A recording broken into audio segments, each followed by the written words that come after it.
Mana tahu ada yang mau baca. Cek, cek, cek, cek, cek.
Bismillahirrahmanirrahim. Assalamualaikum warahmatullahi wabarakatuh.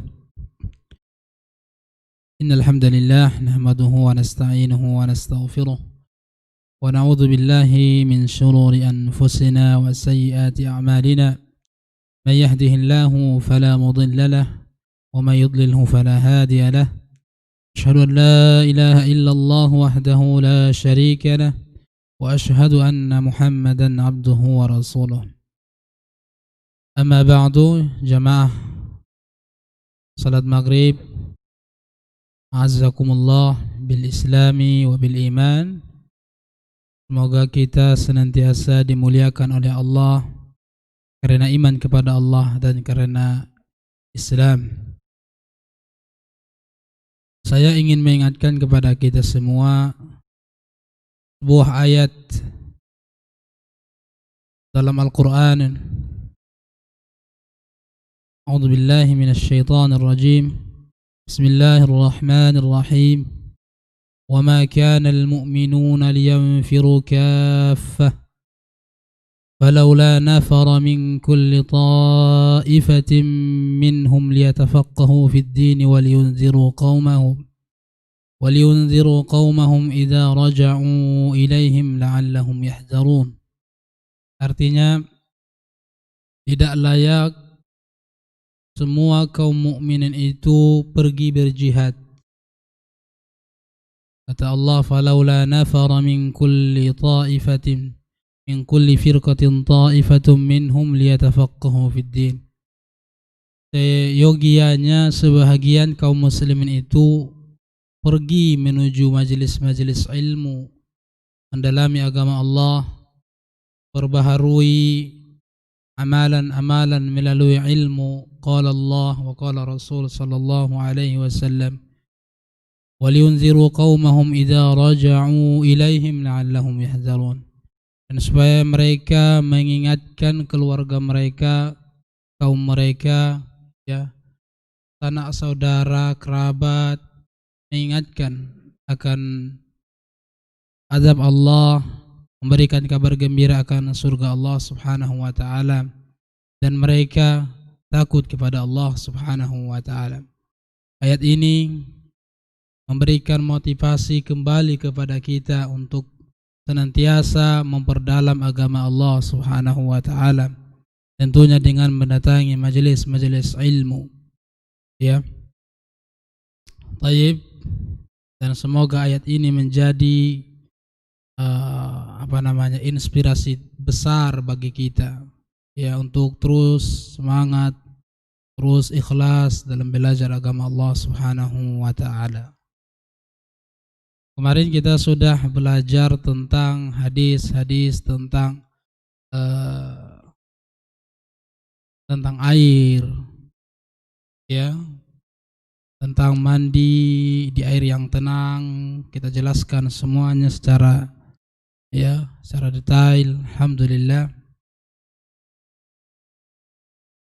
Baik, sekarang kita akan belajar hadis Nabi sallallahu alaihi wasallam yang dicantumkan oleh Imam Al-Hafidh Ibnu Hajar rahimahullahu taala dalam kitabnya Bulughul Maram. Baik, silakan dibaca hadis di sini, hadis ke-9. Tafadhal.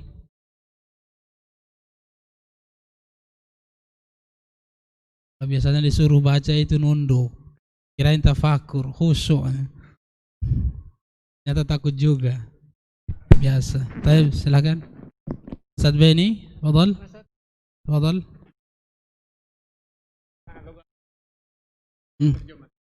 Biduni terjemah, tanpa terjemah. Wali ashabi sunan.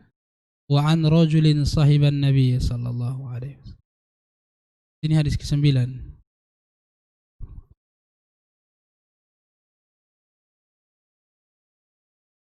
Tes.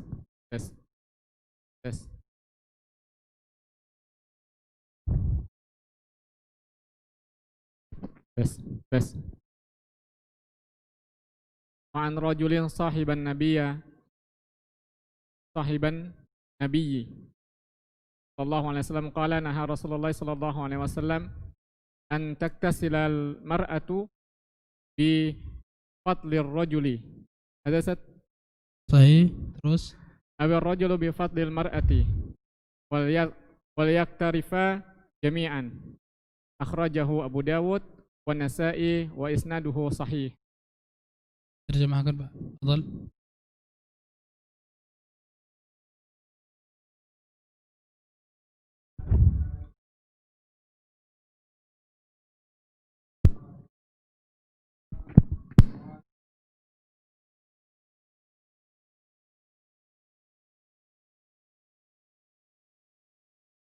Qala naha Rasulullah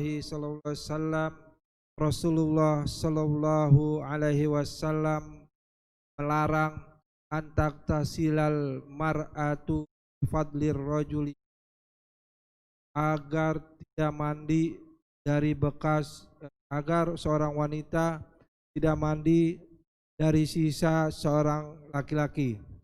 Awir rajulu bi fadlil mar'ati, atau seorang laki-laki mandi dari air sisa seorang perempuan. Wal yaghtari fa jami'an, mengambil dari semuanya, ya. Jadi dua-duanya mengambil masing-masing, kan begitu. Ya, wan Nasa'i wa isnaduhu sahih. Bismillahirrahmanirrahim. Wa an rajulin sahiban nabiyya sallallahu alaihi wasallam qala naha Rasulullah sallallahu alaihi wasallam an taghtasila al-mar'atu bifadli ar-rajuli aw ar-rajulu bifadli al-mar'ati wal yaghtarifa jami'an. Akhrajahu Abu Dawud wa Nasa'i wa isnaduhu sahih. Dari seorang lelaki sahabat Nabi sallallahu alaihi wasallam, ia berkata. Siapa yang berkata? Rasul sallallahu alaihi wasallam. Ya. Siapa yang berkata sekali lagi? Rasul apa lelaki itu? Lelaki itu. Nah, berarti kalian kurang fokus, ya. Kalau ustaznya salah, itu salah juga. Yang berkata siapa, Pak? Lelaki itu, bukan Rasul sallallahu alaihi wasallam. Ya, ini namanya ya hukmul marfu'. Jadi sahabat yang mengatakan atau yang mengisahkan bahwa Nabi sallallahu alaihi wasallam melarang misalkan begini dan begitu. Ya. Jadi ini bukan sabda Nabi, tetapi dikisahkan ada larangan dari Nabi alaihi salatu wassalam. Naha Rasulullah sallallahu alaihi wasallam. Kalau Nabi yang bersabda bukan naha Rasulullah lagi, tapi langsung nahaitu kuntu nahaitukum. Perlu dipahami dan dicermati, ya. An taqtasilal mar'atu bi fadlir rajuli, seorang perempuan mandi dengan bekas orang lelaki, awir rajulu bi fadlil mar'ati, atau seorang lelaki mandi dengan bekas orang wanita. Wal yaqtarifa jami'a, dan hendaklah keduanya mengambil airnya masing-masing, ya. Artinya tidak boleh kedua-duanya mandi dengan bekas kedua-duanya. Akhrajahu Abu Dawud wan Nasa'i wa isnaduhu sahih. Di sini diriwayatkan oleh Imam Abu Dawud dalam sunannya, Imam An-Nasa'i juga dalam sunannya, dan sanadnya disahihkan oleh siapa? Oleh Imam Ibn Hajar rahimahullahu ta'ala. Jadi yang mensahihkan sanadnya ini adalah Al-Imam Ibn Hajar rahimahullahu ta'ala. Yang menjadi pertanyaan, kenapa Al-Imam Ibn Hajar rahimahullahu ta'ala menyebutkan isnaduhu sahih, sanadnya sahih? Kenapa bila tidak mengatakan matnuhu sahih, matanya sahih? Dalam ilmu hadis perlu dicermati, sanad sahih belum tentu matannya sahih. Matan yang sahih belum tentu sanadnya yang sahih. Jadi yang direkomendasikan oleh Al-Hafidz Ibn Hajar rahimahullahu ta'ala dalam kesempatan ini adalah sanadnya yang sahih. Adapun matanya beliau belum menjelaskan. Kenapa? Karena ya hadis berikutnya akan dijelaskan bahwa hadis ini bertentangan dengan hadis berikutnya. Yang pertama, hadis ini disahihkan oleh Al-Hafidz Ibn Hajar rahimahullahu ta'ala. Dan ulama kalangan muasirin kontemporer juga mensahihkannya seperti Syekh Albani rahimahullahu ta'ala dalam Sahih Abi Dawud. Hadis ini disahihkan oleh Syekh siapa namanya? Syekh Muhammad Nasiruddin Al-Albani rahimahullahu ta'ala. Jamaah yang dirahmati oleh Allah subhanahu wa ta'ala. Namun tentunya ketika seorang ulama mensahihkan suatu hadis, belum tentu semuanya sepakat. Kenapa? Karena mereka ulama, mereka memiliki keilmuan yang luar biasa. Oleh sebab itu Al-Imam Al-Baihaqi rahimahullah, semoga Allah merahmatinya, ya, menganggap bahwa hadis ini lemah. Kenapa? Karena beliau menganggap bahwa mubham, hadis ini mubham. Kenapa dikatakan mubham? Siapa yang bisa jawab? Karena di awal hadis sudah terlihat wa'an rajulin, siapa laki-lakinya. Dalam ilmu hadis wa'an rajulin itu namanya mubham. Laki-lakinya tidak jelas, tidak disebutkan secara jelas. Ya, beliau mengatakan bahwa ketika terjadi seperti ini maka hadis ini mursal. Dan hadis mursal hadis yang lemah. Ya. Baik, paham? Cukup sampai di situ? Tidak cukup. Ya, jangan iya saja dulu. Jangan iya aja begini. Ya. Baik, hadis ini baik menurut Imam Al-Baihaqi rahimahullahu ta'ala, dengan pandangan yang sudah kita jelaskan. Namun kata para ulama tidak. Al-Imam Al-Baihaqi keliru. Kenapa? Karena kemubhaman, ketidakjelasan para sahabat tidak berpengaruh kepada hadis Nabi sallallahu alaihi wasallam. Karena ahlus sunnah dari zaman salafus saleh sampai zaman kita sekarang sepakat bahwa seluruh ulama, seluruh para sahabat Nabi alaihi salatu wassalam udul. Apa artinya udul? Apakah mereka tidak bermaksiat?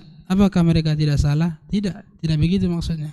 Udul artinya mereka jujur, adil, dan mereka tidak akan pernah berbohong atas nama Nabi alaihi salatu wassalam. Yang menjadi pertanyaan, apakah para sahabat bermaksiat? Bermaksiat. Masih ingat kisah seorang yang diriwayatkan oleh Imam Ahmad rahimahullah dalam musnadnya, seorang lelaki yang datang kepada Nabi, ya Rasulullah, ya i'dzalli bizina, wahai Rasulullah, izinkan aku berzina. Syahwat, ya syahwat. Maka Nabi SAW terdiam. Datang para sahabat yang mencela, oh kamu ini tidak benar. Ini bahkan tidak sedikit di antara mereka yang ingin merajamnya, memukulnya. Kata Nabi, biarkan saja dia. Kata Nabi SAW. Maka kata Nabi bertanya kepada beliau, wahai pemuda, apakah kamu kalau mau ibumu dizinai? Dia mengatakan tidak. Saudaramu dizinai mau enggak? Tidak. Anakmu, putrimu mau enggak dizinai? Tidak. Bibimu mau enggak? Tidak. Maka kata Nabi SAW sembari memegang dadanya, Allahumma ighfir dzambahu wa tahhir qalbahu. Kata Nabi, ampuni dosanya. Berdosa berarti dia. Ya? Berdosa. Sucikan hatinya kotor. Karena kalau orang sudah pengen berzina, artinya ada yang masalah di dalam hati. Ketika hati kita ya terbesik dalam hati kita suatu kemaksiatan kepada Allah, berzina misalkan, berdosa. Dalam arti hati bukan berdosa dalam pengertian kita, tetapi memang hati kita bermasalah, betul tidak? Betul. Maka Nabi mendoakan itu. Artinya para sahabat Nabi alaihi salatu wassalam banyak yang berdosa, banyak yang bermaksiat kepada Allah. Artinya ada yang bermaksiat kepada Allah subhanahu wa ta'ala. Tetapi apakah di antara mereka ada yang berdusta atas nama Nabi? Tidak ada. Ya, tidak ada. Bahkan ketika itu masih ingat perang antara perang Siffin dan perang Jamal, adalah ijtihad para sahabat, terjadi ijtihad. Tentunya ketika terjadi ijtihad banyak yang salah. Ya, tetapi itu hanya ijtihad. Artinya mereka tidak akan pernah berdusta dan berkhianat atas nama agama yang mulia yang kita anut ini. Baik, sehingga ini menjadi evaluasi bagi Al-Imam Al-Baihaqi rahimahullahu taala. Kemudian yang kedua, Al-Imam Ibn Hazm rahimahullahu taala mengatakan hadis ini lemah juga. Bukan karena dia mursal, bukan karena dia mubham. Lagi mubham itu artinya orangnya tidak jelas. Orangnya tidak jelas. Ya, siapa orangnya tidak jelas. Kalau Ibnu Hazm rahimahullah ta'ala juga mendhaifkan hadis ini. Hadis ini dhaif. Tidak layak dijadikan hujjah. Kenapa? Beliau beranggapan bahwa dalam riwayatnya itu ada yang bernama Abdullah bin Daud Laudi. Ini lemah. Jawaban dia bahwa lelaki yang meriwayatkan itu adalah Abdullah bin Daud al-Audi. Ternyata setelah diteliti para ulama, bukan Abdullah bin Daud al-Audi, tetapi Abdullah atau Daud bin Yazid al-Audi, orangnya terpercaya, thiqah. Sehingga disinilah ya kekeliruan Ibn Hazm rahimahullah ta'ala, kurang teliti rahimahullah ta'ala. Tapi kalau antum baca bukunya itu luar biasa, ketajaman berpikir beliau rahimahullah luar biasa. Tesis ana itu membahas tentang, meneliti tentang pemahaman usuliyah Ibn Hazm rahimahullah ta'ala. Ya, luar biasa, pemikirannya luar biasa, dan pemahamannya terhadap agama Allah subhanahu wa ta'ala luar biasa. Walaupun ya dia banyak menyalahi jumhurul ulama. Baik. Terlepas dari apakah hadis ini sahih atau tidak, hadis ini menjelaskan kepada kita bahwa Nabi sallallahu alaihi wasallam melarang ya seorang suami mandi dengan bekas seorang istrinya. Begitu juga Nabi melarang seorang istri mandi bekas suaminya. Baik. Apakah hadis ini berlaku atau tidak? Di antara ya sebahagian ulama mengatakan hadis ini tetap berlaku. Kenapa? Karena hadis ini sahih. Jadi orang yang mensahihkan hadis ini maka hukumnya berlaku. Ya. Jadi yang menjadi problem, menjadi permasalahan adalah seputar apakah hadis ini sahih atau tidak. Bisa kita simpulkan bahwa apabila hadis ini sahih maka hukumnya berlaku. Artinya seorang suami tidak boleh mandi bersama istri. Gitu enggak? Ya. Kemudian seorang istri tidak boleh mandi bekas suami. Dalam riwayat Imam Ahmad rahimahullahu taala, kembali kepada sanadnya, disebutkan bahwa hadis ini diriwayatkan melalui jalur sahabat Nabi yang bernama Al-Hakam bin Amr Al-Ghifari. Sahabat siapa itu, Pak? Sahabat Abu Dzar Al-Ghifari, dari suku Ghifar. Ya, jadi hadis ini di sini tidak disebutkan siapa sahabatnya. Ya, disinilah sehingga para ulama mengatakan hadis ini muttarib, dipasang, dijadikan sebagai landasan hukum. Baik.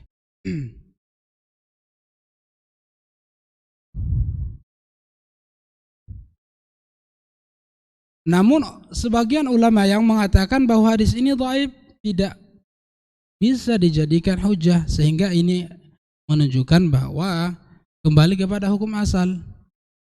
Orang suami boleh menggunakan bekas air mandi seorang atau istrinya. Ya. Antum mau bertanya tidak? Ya, harusnya bertanya. Ya, karena di sini disebutkan naha Rasulullah sallallahu alaihi wasallam an taqtasil al-mar'atu bi fadlir rajuli. Nabi melarang seorang lelaki mandi bekas seorang perempuan. Ada pertanyaan enggak di situ? Ada. Apa itu? Laki-laki bekas perempuan. Apakah itu suami atau tidak? Tidak disebutkan. Dan Nabi alaihi salatu wasallam. Harusnya kita bertanya. Ya, perlu kejeniusan, walaupun tidak jenis-jenis banget lah, tapi paling tidak diperhatikan lah, gitu kan? Betul tidak? Ya, tapi memang menarik. Hadis Nabi itu menarik. Tentunya bagi mereka yang hatinya tidak bersih dalam belajar agama Allah, mereka akan mengatakan, wah, bahaya nih hadis Nabi. Ini berbahaya. Kenapa? Bekas laki-laki dengan bekas perempuan. Bahaya tidak? Ini agama tidak jelas nih membolehkan bekas perempuan itu dipakai oleh bekas laki-laki. Contohnya, dia nggak lihat hadis yang akan datang. Ternyata yang dimaksud oleh Nabi alaihissalam, toh pun kalau berlaku, adalah suami istri. Baik. Sehingga kita bisa menyimpulkan, ya, setelah kita kaji hadis ini, bahwa hadis ini menunjukkan litanzih. Apa? Litanzih. Apa litanzih? Bagusnya, ya, sama-sama mandi dengan air sendiri. Ya, begitu. Sebagian ulama mengatakan seperti itu. Sebagian tidak. Karena memang hadis ini tidak layak dijadikan sebagai hujah, kembali kepada asal. Apa itu asalnya? Apa itu asalnya, Pak? Coba dibaca. Hadis ke-10. Jadi hadis pertama jelas ya? Jelas ya? Baik.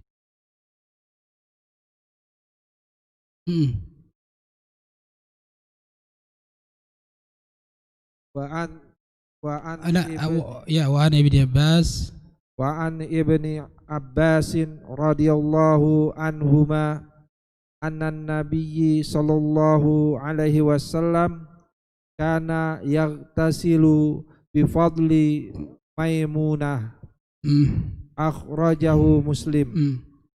Wali cukup kita perhatikan ya, kita harus tenang duduknya, jangan mikir macam-macam dulu, soalnya nanti kalau mikir macam-macam salah paham, keluar dari sini diajakin istri mandi bersama diusir istrinya. Jangan diusir dulu. Coba kita lihat secara jernih, pasang hati yang ikhlas kepada Allah Subhanahu wa taala. Wa an Ibni Abbas, jangan dibaca wa an Ibni Abbas. Ya, kenapa? Karena bersambung. Wa an Ibni Abbas. Jangan dibaca wa an Ibni Abbas. Itu menyalahi kaidah bahasa. Ya. Wa an Ibni Abbasin radhiyallahu anhuma, dan dari Ibnu Abbas semoga Allah meridainya, anna Nabiyya sallallahu alaihi wasallam, bahwa Nabi kana yaghtasilu bi fadli Maimunah, bahwa Nabi mandi dengan bekas Maimunah. Siapa Maimunah, Pak? Istri Nabi sallallahu alaihi wasallam. Tentunya antum harus bertanya seharusnya, kenapa hadis yang pertama tadi melarang? Kenapa hadis ini malah Nabi yang melakukan sendiri? Baik. Yang pertama, bahwa hadis Ibnu Abbas ini lebih sahih. Apa? Lebih sahih. Kenapa? Karena periwayatnya Imam Muslim. Ahlus Sunnah wal Jamaah sepakat bahwa hadis Imam Muslim rahimahullahu taala sahih. Dan kita sudah pelajari minggu kemarin bahwa ketika terjadi kontradiksi antara satu hadis dengan hadis yang lain, misalkan yang satu mengatakan A, yang dua mengatakan B, mana yang didahulukan, Pak? Hadis yang sahih. Baik, jelas ya? Sekali lagi biar kita sepakat, biar tidak ada lagi nanti kesalahpahaman, bahwa hadis Ibnu Abbas di mana Nabi SAW melakukan perbuatan mandi dengan bekas istrinya, sedangkan yang di atas melarang. Betul tidak, Pak? Betul. Ya, tapi karena memang status hadis Ibnu Abbas ini lebih sahih, maka itu yang pertama. Kita dahulukan hadis Ibnu Abbas radhiyallahu taala anhu. Dan yang kedua, ketika Nabi sallallahu alaihi wasallam melarang sesuatu dengan qaulnya, artinya dengan qaul, dengan perkataan, dengan lisan. Misalkan Nabi datang, naha Rasulullah sallallahu alaihi wasallam anil bauli qa'ima. Nabi alaihi salatu wassalam melarang seseorang kencing berdiri. Ya, misalkan. Sebagaimana yang diriwayatkan oleh Aisyah radhiyallahu anhu, man haddatsakum anna Rasulullah sallallahu alaihi wasallam annahu bala qa'ima fala tusaddiquh. Kata Aisyah, siapa yang membicarakan kepada kalian bahwa Nabi pernah kencing berdiri, maka jangan benarkan itu, kata Aisyah. Artinya Aisyah mengingkari orang yang mengatakan bahwa Nabi pernah kencing berdiri. Contohnya, lalu Nabi dalam hadis Hudzaifah bin al-Yaman radhiyallahu taala anhu, ya, mengisahkan bahwa Nabi ketika sampai di subatati qaumin, ya, beliau kencing berdiri. Nah, di sini kata para ulama, hadis yang menunjukkan pelarangan itu, ya, sebagai bentuk tanzih, baiknya duduk.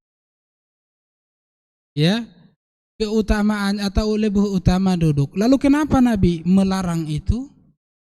Itulah bahwa Nabi alaihi salatu wassalam datang untuk menjelaskan kepada umat, datang untuk memberikan kelonggaran kepada umat.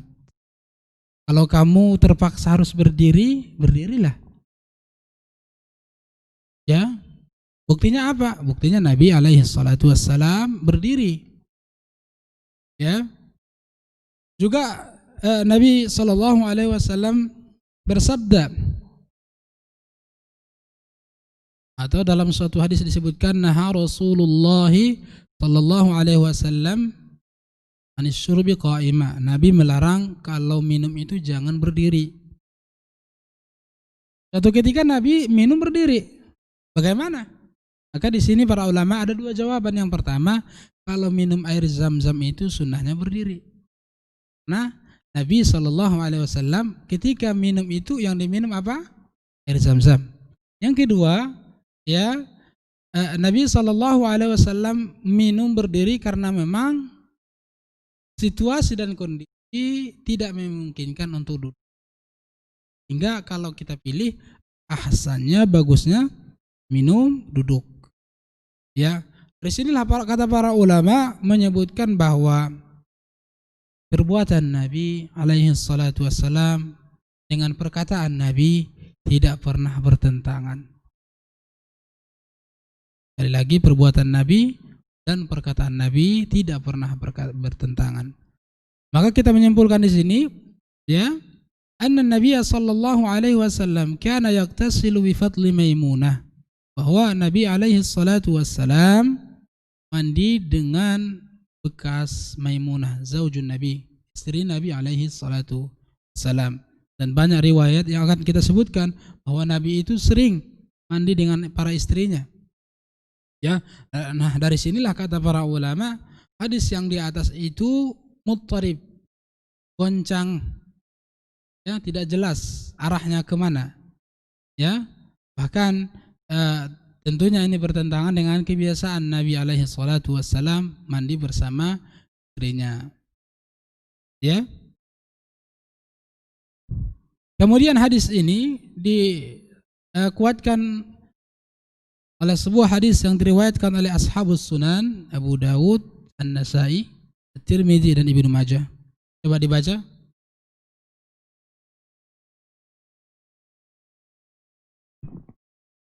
Wali ashabis sunan ightasala ba'du azwaji Nabi sallallahu alaihi wasallam fil jafnatin faja'a liyaghtasila minha faqalat kuntu junuban faqala al ma'a la yajnub La yujnib. la yujnib wa sahahahu Tirmizi wa Ibnu Khuzaimah.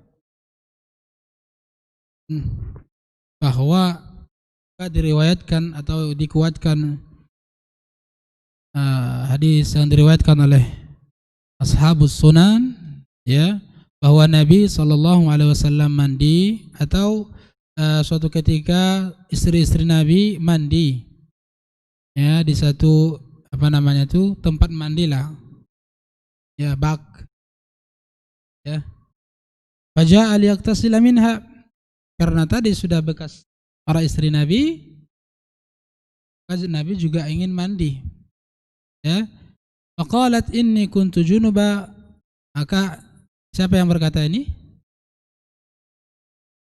Istri Nabi, sebahagian istri Nabi. Inni kuntu junuba faqala innal ma'a la yujnib. Hadis ini menjelaskan kepada kita bahwa al-ma'ul musta'mal, air yang sudah dipakai itu masih boleh. Kenapa? Karena bekas mandi istri para Nabi alaihi salatu wassalam itu dipakai lagi oleh Nabi sallallahu alaihi wasallam. Ya, qalat inni kuntu junuba. Sebagian ulama mengatakan, ya, boleh saja seseorang itu mandi memakai bekas, atau seorang lelaki, seorang suami mandi memakai bekas istrinya selama istrinya tidak haid. Namun kata para ulama, toh pun kalau ada hadis yang menunjukkan itu, hadisnya lemah. Hadisnya tidak bisa dijadikan sebagai hujjah. Ya, karena bertentangan dengan hadis-hadis yang sahih yang sudah disebutkan oleh para ulama. Antaranya adalah hadis Muslim dan hadis ashabus sunan. Faqala, maka Nabi berkata, innal ma'a la yujnib. Karena Nabi mengatakan sesungguhnya air itu tidak bisa, ya, tetap suci, tetap bisa dijadikan sebagai alat untuk mandi.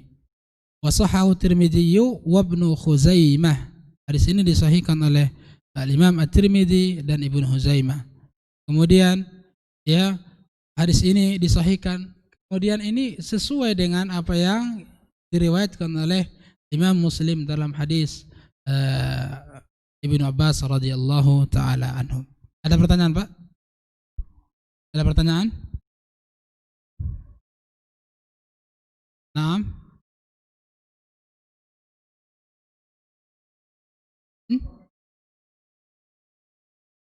Kenapa?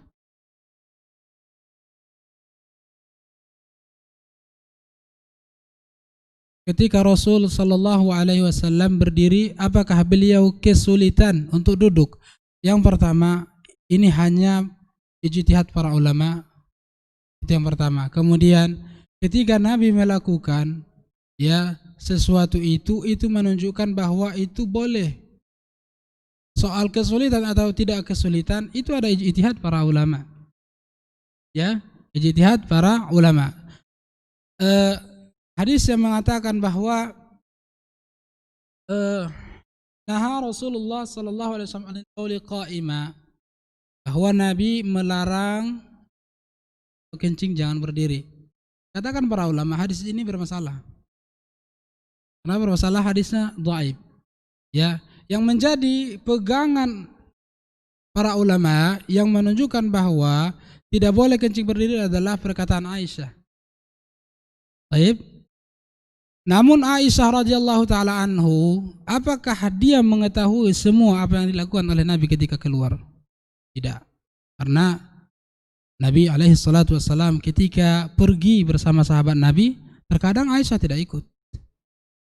Ya, terkadang Aisyah tidak ikut. Sehingga apakah Nabi kesulitan atau tidak kesulitan? Yang pasti Nabi melakukannya. Ketika Nabi melakukannya, apakah itu aib bagi Nabi alaihi salatu wassalam? Aib bagi Nabi? Tidak.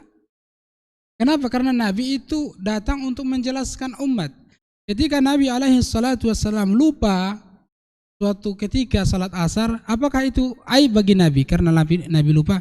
Tidak. Ini sebagai bentuk penjelasan kepada umat bahwa apabila seseorang itu lupa dalam salat, maka begini dan begitu. Sama seperti kenapa Nabi kencing berdiri. Ini menjelaskan kepada umat ya bahwa memang kencing berdiri itu tidak dilarang.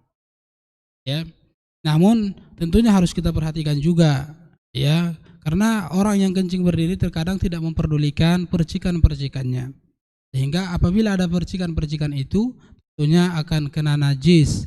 Apabila kena najis, maka salatnya tidak sah. Maka dalam hadis yang sahih ada dua orang yang disiksa di alam kubur, sebagaimana disabdakan oleh Nabi Sallallahu Alaihi Wasallam. Yang pertama adalah orang yang namimah, demam.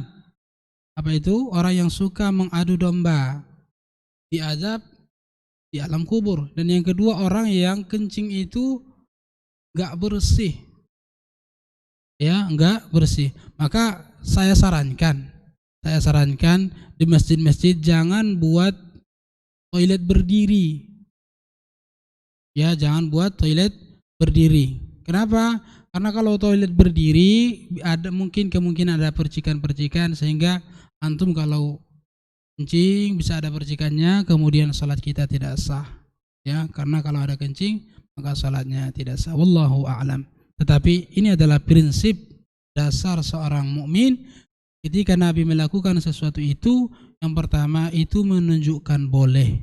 Karena apa yang dilakukan oleh Nabi adalah wahyu dari Allah Subhanahu wa taala. Dan yang kedua, apa yang dilakukan oleh Nabi alaihi salatu wassalam adalah bukan aib, tetapi itu adalah penjelasan kepada umat Nabi sallallahu alaihi wasallam. Apa? Karena Nabi alaihi salatu wassalam sebagaimana yang disebutkan dalam Al-Qur'an, wa ma arsalnaka illa rahmatan lil alamin. Kami tidak tunjuk engkau seorang nabi kecuali menjadi rahmat bagi sekalian alam. Apa itu rahmat? Memberikan kemudahan kepada umat, memberikan kelonggaran kepada umat. Karena ad-dinu yusrun, yassiru wa la tu'assiru. Permudah dan jangan bersulit. Basyiru wa la tunaffiru. berikan kabar gembira kepada orang-orang beriman dan jangan takut-takuti. Kalau berdakwah jangan menakut-nakuti dulu, kabar gembira dulu baru kabar takut. Basyiran wa nadhira, kata Allah, yaitu sebagai pembawa kabar gembira baru pembawa kabar takut. Ada lagi pertanyaan? Cukup ya? Masya Allah, jazakallah khairan. Wa naktafi bihadzal qadar. Subhanakallahumma wa bihamdik asyhadu an la ilaha illa anta astaghfiruka wa atubu ilaik. Assalamualaikum warahmatullahi wabarakatuh.